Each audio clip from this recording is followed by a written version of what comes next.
সিনেমায় ভারতীয় সেনারা সবসময়ই বিজয়ী। কখনো পাকিস্তানি ঘাঁটি ধ্বংস, কখনো আফগানিস্তানে অভিযান, সবখানেই তারা অবিশ্বাস্য দক্ষতায় জয়ী। তবে বাস্তবতা যে এতটা সহজ নয় তা কাশ্মীরের সাম্প্রতিক হামলায় আবারও স্পষ্ট হলো।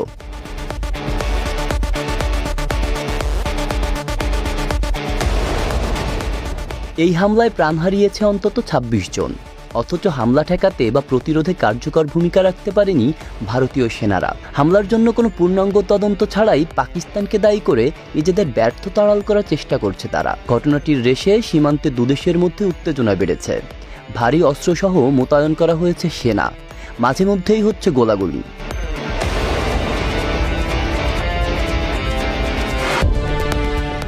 নেটিজেনরা বলিউড সিনেমার বাহাদুর সেনাদের সঙ্গে বাস্তবের ব্যর্থ ভারতীয় সেনাদের তুলনা করে রীতিমতো ব্যঙ্গ বিদ্রুপ করছে।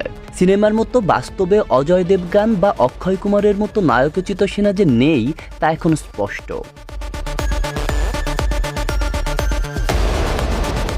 কেবল স্থলবাহিনী নয়, বিমান বাহিনীর ব্যর্থতাও হাস্যরসের জন্ম দিয়েছে।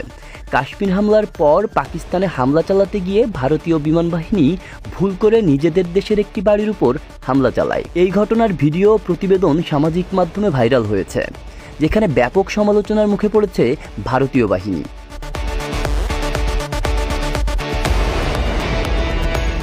আন্তর্জাতিক গণমাধ্যমের খবরে বলা হয়েছে, হামলার পূর্বাভাস থাকা সত্ত্বেও ভারতীয় সেনারা যথাসময়ে পদক্ষেপ নেয়নি। হামলার ২০ মিনিট পর তারা ঘটনাস্থলে পৌঁছায়। তখন হামলাকারীরা নিরাপদে পালিয়ে যায়।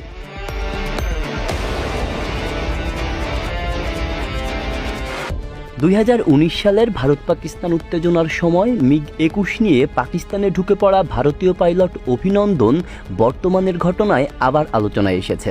সেবার তার বিমান ভূপতিত হয় এবং তাকে আটক করে পাকিস্তান পরে ফিরিয়ে দিয়েছিল।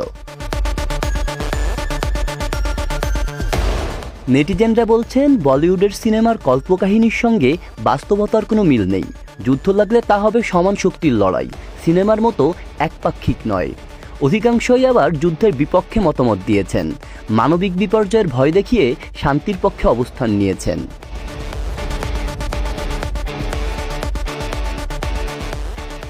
বলিউডের রঙিন পর্দায় ভারতীয় সেনারা অপরাজেয় হলেও বাস্তবে কাশ্মীর হামলার ব্যর্থতা প্রমাণ করেছে বাস্তব যুদ্ধ সিনেমার গল্পের চেয়ে অনেক বেশি কঠিন এবং অপ্রত্যাশিত। আব্দুল্লাহ রফসান জনি, ঢাকা প্রকাশ।